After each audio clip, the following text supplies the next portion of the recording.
কে কার দালাল সেটার সময় কথা বলবো। ये बीजेपी का दलाल है, ये भाग रहा है। देखिए ये भाग रहा है, भाग रहा है, भाग रहा है। ये बात करने का लायक नहीं है। भाग रहा है, भाग रहा है, भाग रहा है। হুমায়ুন কবির जो है बीजेपी का आदमी है, ये बंगाल का माहौल खराब करने। হুমায়ুন কবিরকে এরকম ভাবে চাপে ফেলা, প্লাস তৃণমূলরা তো আছেই বা বিভিন্ন অন্যান্য রাজনৈতিক দল বিজেপিরা, এরা তো বলছেই হতে দেবো না, কেউ বলছে করতে দেবো না, বিভিন্ন রকম বাধা দিচ্ছে। তো এটা খুশির খবর, হুমায়ুন কবির সাহেব অনেকটা ধাপ আগিয়ে গেলেন। অর্থাৎ জমি, আরেকটা জিনিস আপনাকে বলি, যেটা আমি ব্যক্তিগত পর্যায়ে ওনার সঙ্গে কথা বলে আমি যেটা জেনেছি, যে জমিগুলোর মূল্য কাঠা ছিল 2 লক্ষ টাকা কাঠা, 3 লক্ষ টাকা কাঠা, এরকম কাঠা, তো সেইগুলোর এই বাবরি মসজিদকে কেন্দ্র করে সেই সমস্ত জমির দামগুলো 10 লাখ, 12 লাখ, 11 লক্ষ টাকা করে কাঠা, মানে বিরাট একটা অর্থেরও ব্যাপার। তো যাক, হুমায়ুন কবির সাহেব তো মানুষও ওনাকে সাহায্য করছে, স্বতঃস্ফূর্তভাবে মানুষ হাত বাড়িয়ে দিয়েছে, উনিও উদার হস্তে জায়গা উনি নিয়ে মোটামুটি জায়গা ঠিক করে ফেলেছে। আশা করি বাবরি মসজিদটা অতি শীঘ্রই ওখানে কনস্ট্রাকশন শুরু হবে। যেমন এটা তো খুশির খবর যে ওই সংশ্লিষ্ট জায়গায় 23 বিঘা জায়গা পাওয়া, এটা একটা অনেক বড় ব্যাপার। প্রথমত হুমায়ুন কবির সাহেব একটু তো চিন্তার মধ্যে ছিল জায়গাকে কেন্দ্র করে, কেননা একটা বাবরি মসজিদের মতো একটা মসজিদ সেখানে নির্মাণ হবে, বৃহৎ জায়গার দরকার। তার পাশাপাশি ওনার অনেক অন্যান্য প্রজেক্টগুলো রয়েছে, তো জায়গার দরকার ছিল। জায়গা উনি পেয়ে গেছেন, এবং আমার কাছে যতটা খবর উনি সমস্ত জায়গা মালিকদেরকে বায়নাও করেছে, কিছু জায়গা উনি রেজিস্ট্রেশন করিয়েছে, আর আমিন দিয়ে মেপে তার সীমানা নির্ধারণ করাও হয়ে গেছে। তো এটা দেখুন, একটা রাজনৈতিক জেলাসি, ঈর্ষা, যারা অপোজিশন লিডার, বিশেষ করে অধীর চৌধুরী যে কথা বললো বাবরি মসজিদ এখনই হোক, এখনই চাই, এই যে ভাষাগুলো, এটা একটা দায়িত্ব জ্ঞানহীনতার মতো কথা। যে কোনো একটা কনস্ট্রাকশন করতে গেলে জায়গা, সেই জায়গার পরে তাকে প্ল্যান, সাইট প্ল্যান বানিয়ে অ্যাপ্লিকেশন করে পৌরসভা বা পঞ্চায়েত বা ডিস্ট্রিক্ট ম্যাজিস্ট্রেট সেখানে অ্যাপ্লাই করতে হবে, সেখান থেকে স্যাংশন প্ল্যান আসবে, স্যাংশন প্ল্যান পাওয়ার পরে সেখানে কনস্ট্রাকশন শুরু হবে, ইঞ্জিনিয়ারিং প্ল্যান হবে। তো এই যে ব্যাপারগুলো থাকে, এটা তো সময় সাপেক্ষ।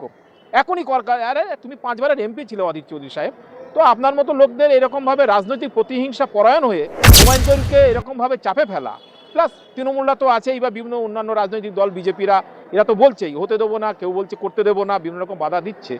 তো এটা খুশির খবর, হুমায়ুন কবির সাহেব অনেকটা ধাপ আগিয়ে গেলেন। না, এটা তো আমি তো খুশি, তার সঙ্গে সঙ্গে ওখানকার যে মুর্শিদাবাদের লোক, মুর্শিদাবাদ একটা পিছিয়ে পড়া জায়গা, আমাদের পশ্চিমবঙ্গটাই পিছিয়ে গেছে, কিন্তু মুর্শিদাবাদ একটা পিছিয়ে পড়ার জায়গার মধ্যে একটা উল্লেখযোগ্য জায়গা।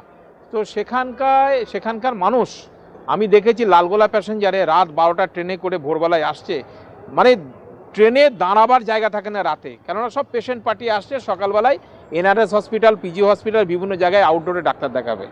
তো সেই রকম একটা জায়গাতে যদি নতুন হসপিটাল হয়, সুপার স্পেশালিটি হসপিটাল হয়, মানুষ যদি সুবিধা পায়, তো কত মানুষের উপকার হবে, তাদেরকে রাত জেগে কষ্ট করে এরকমভাবে আর এত হয়রানি হতে হবে না। তো এটা একটা খুশিরই খবর, এবং মুর্শিদাবাদবাসীর গর্ব হওয়া উচিত। এটা তো হুমায়ুন সাহেব করেছে, এটা তো মানবিক দিক করা উচিত। কিন্তু সর্বোপরি বলবো, পরিযায়ী শ্রমিকরা আমাদের পশ্চিমবঙ্গে এত কেন পরিযায়ী শ্রমিক?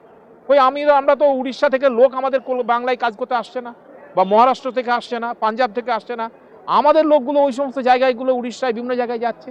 এর কারণ, এর যে রুট, যে রিজন, সেটা তো ডায়াগনোস করতে হবে। আজকে মানুষ এখানে কাজ নেই, কর্ম নেই, মানুষ এখানে খেতে পাচ্ছে না, কর্মের জন্য মানে সংসার চালাবার নিমিত্তে তাদেরকে বাইরে যেতে হচ্ছে, আর বাইরে গিয়ে বিভিন্নভাবে লাঞ্ছিত হচ্ছে। এটা অত্যন্ত জঘন্যতম জিনিস, কেননা আমাদের ভারতবর্ষ দেশ এক, সকলেরই বাঁচার অধিকার আছে এবং সাংবিধানিক অধিকার। আমি আজকে বম্বে গিয়েও বাড়ি করতে পারি, পাঞ্জাবেও করতে পারি, উড়িষ্যাতেও করতে পারি, এটা সাংবিধানিক অধিকার। তো তারা সেই অন্যায়ের শিকার হচ্ছে। সর্বোপরি আমি এখানে বলবো, কর্মসংস্থানের একান্ত প্রয়োজন। তাই তো মানে ভারতবর্ষের সৌন্দর্য, একটা আমাদের এই দেশ, হিন্দু, মুসলিম, জৈন, খ্রিস্টান সকলে আমরা পাশাপাশি বাস করি। এই জিনিসটাকে নোংরা মানে মানে কালিমালিপ্ত করার জন্য কিছু রাজনৈতিক ব্যক্তিত্ব চেষ্টা করছে, বিশেষ করে বিজেপিরা। এরা মুসলিম বিদ্বেষী হিসেবে পরিচিত হচ্ছে। এইরকমভাবে তৃণমূলরাও ভাবছে যে মুসলমানরা ওদের ভোট ব্যাংক। হ্যাঁ, তো এই যে ধর্মীয় বিভাজন, সেটাকে মানে বন্ধ করবার জন্যই আজকে হুমায়ুন কবিরদের মতো লোকের প্রয়োজন। আজকে মুসলমানরা লাঞ্ছিত হচ্ছে, প্যাটিস বিক্রেতা, তোমার তো ব্যবসা করার অধিকার রয়েছে, আজকে মুসলিম বলে তার উপরে লাঞ্ছনা হলো, এটা কেন হবে? এর প্রতিবাদ করার কোনো ভাষা কারোর ক্ষমতা ছিল না এর আগে। হুমায়ুন কবির সাহেব এমন সাহস জুগিয়ে দিয়েছেন, মানুষ এখন মুখের ভাষা, মুখের ভাব ব্যক্ত করার মানে সাহস জুগিয়েছেন, এবং প্রতিবাদ করতে হবে, এবং ওই সংশ্লিষ্ট ব্যক্তিদের জন্য আইনি কারবাই করা উচিত।